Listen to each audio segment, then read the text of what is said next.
Fortnite's 10th season's coming up, and so's its second birthday, and it's dying. Well, nevertheless, Epic Games still doing the best to keep Fortnite alive, with one of, if not the most story-packed season since season 4. With a castle swimming about in the ocean and bear being built and pressure plant fight the monster. Fortnite fans are getting hyped for what could be a very exciting season ahead of us. And Epic's clearly great at maintaining this hype, but how'd they do it? You know, Fortnite's only been the most popular game for a year. First time I saw something like this happen was at the closing weeks of Season 3, where a tiny bright speck in the sky expanded into a comet, destroying Dusty Depot and other locations around the map, to a lesser extent. But rather than just list the story of each season, let's take a look at one of my favourite build-ups to a new season, Season 8's finale. Season 8 began with a huge volcano sprouting out of the rotten Wailing Woods by the prisoner, the Ice King's nemesis. Now, completely unrelated to this, players found a helicopter roaming about the island, investigating different places like Lonely Lodge and later Pleasant Park. A few days later, digging sites spotted in different places around the map, much like the helicopter, and the first one was near the desert. Now, the Fortnite government weren't the only ones digging at these sites. There were also rocks, which could be damaged by us, which leads to how Epic hypes the story. Player interaction. Rather than just letting us watch the story unfold, we're given the chance to help forward it by destroying these rocks. This event was tested in Season 7, where players could destroy an iceberg on a separate island near the main Battle Royale island to reveal a metal door underneath it. Next, the diggers were at the very bottom of Dusty Divot, revealing lava before heading to the river at the east of Loot Lake. At the bottom of this hole, the excavators found what looked like a door. Whilst all this was happening, the helicopter was following them, and then they finally closed in on the centre of Loot Lake. More vehicles appeared at Loot Lake when the digging began, and the true thing was finally found. The vault. And if you're unfamiliar with the game, that is where weapons which are currently removed from the game are taken. Circling the main attraction were 5 things, making it seem like this would be a portal which could be opened. Suddenly one of the things showed a rune on them, and players searched around the map to find a metal key with the same rune on it. We had to smiggity smack this chunk of metal for a couple of thousand health before it could move. Eventually, it reached Loot Lake and slotted neatly into place. This once again happened a few days later, but this time we had to get 3 lasers on 3 different corners of the map to point at the rune floating above Loot Lake, but the community failed to do this and Epic just finished it for us. Right, Rune 3, we'll have to dance at the disco, also known as Yonder Yards, for it to shift. Now, at Loot Lake, there was a screen that showed bouncers, a vaulted item. Rune 5, oh my god, the smoke coming out the volcano.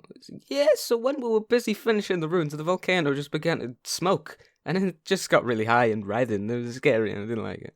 So, yeah, Rune 5, we had to feed the volcano with ammo and materials. Wouldn't that make it smoke more? Now, all the screens in Loot Lake were lit up with 6 vaulted items. Bouncers, the tactical submachine gun, the grappler, the much-hated infinity blade in planes, and the dreaded drum dum, a main gun. There was now a 24-hour countdown above the vault, and everything's about to kick off, for most people at least. For some people, the event just didn't happen. The countdown reached 0 and then nothing. So for the people that did experience this event, this happened. Beloved locations in Fortnite, Retail Row, which has been there from the very beginning, Tilted Towers, what used to be the single best place for a football skin for its outstanding loot, material and location on the map, and finally Polar Peak, which was also hit by the volcano, but to a much lesser extent, as it hit in the downstairs area, which would lead to something in the following season. Over the final days of the season, we had a gloomy look. The sky was dark, and the volcano breathed its last breath. There's just one thing about this little story. We knew it was going to happen. In different corners of the internet, there are Fortnite leakers who are able to find models, textures, sound, and almost any file in Fortnite just a few hours after an update goes live. Fortnite updates usually on a Tuesday, but sometimes on a Wednesday or Thursday, every week. And the Unvoilant event took place on a Saturday. This meant there were multiple days for everything to be shown. Leakers found destroyed models of all 3 locations that were hit days before the event happened. We knew exactly which vaulted items could have been brought back. At face value, this seems like a terrible thing to happen, but that couldn't be further from the truth. This generated even more excitement. We had the puzzle pieces, we just had to watch them be put together. In the final 3 or 4 days before a new season, Fortnite's Twitter page shows an image which shows some of the things to come in the next season, or to hint at a change in the following season, like the future is tilted on the final day of Season 8. Even as I'm writing this, there was just a tweet on the Fortnite Twitter to build more hype for the next event, literally just saying the event in Season 9 happens in 72 hours. The end of a season and the beginning of the next in general, it's just really exciting, and it's my favourite time to play Fortnite. At the start of Season 9, I played a stupid amount of Fortnite for the weekend. I had an absolute blast. It's truly amazing to see how the story Epic is creating unfolds, and the new skins revealed in each battle pass, and the leaks from Twitter, and the weapon changes, but after the first week or 2 of a season, well, it's not much fun. You could have an amazing update that brings back the pump shotgun, but after 2 days it's all over.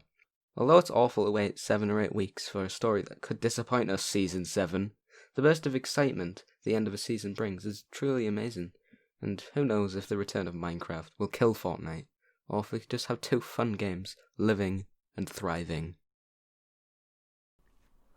Boom! Bang! Bye-bye! What am I doing? Boom! Bang! Bye! Why am I doing so goofy on the last one?